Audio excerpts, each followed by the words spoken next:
पुराने वक्तों की बात है, दूर एक गांव होता था जिसका नाम खुशहालपुरा था। खुशहालपुरा में एक छोटी सी बच्ची रहती थी जिसका नाम लिली था।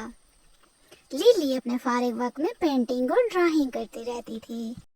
एक दिन लिली घूमते घूमते अपने गांव के पास मौजूद जंगल में चली जाती है और लिली देखती है वहाँ एक बड़े से दरख्त में एक बड़ा सा सुराख हुआ पड़ा था। लिली ये देखकर बहुत हैरान होती है और लिली फैसला करती है कि वो इस गार में अंदर जाएगी। वो जब उससे अंदर जाती है तो उसे वहाँ एक जादुई ब्रश मिल जाता है।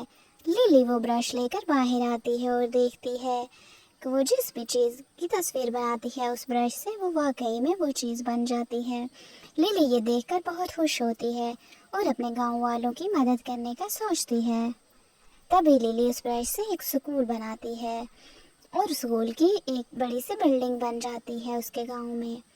फिर लिली उस ब्रश से अपने गांव वालों के लिए एक अस्पताल बनाती है। इसी तरह लिली और गांव वाले खुशी खुशी से उस ब्रश को इस्तेमाल करते रहते हैं।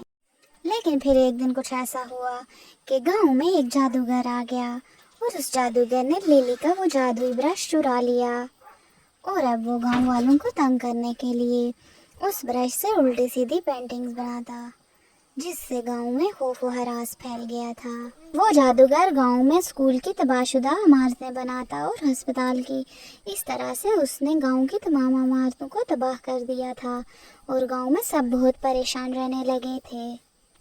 फिर एक दिन लिली वापस फैसला करती है उस दरख्त में जाने का और वो वहां चली जाती है और वो दरख्त लिली को उस जादुई ब्रश का कोड बताता है। वो खुफिया कोड इस्तेमाल करती है और उस ब्रश को वापस से हासिल कर लेती है।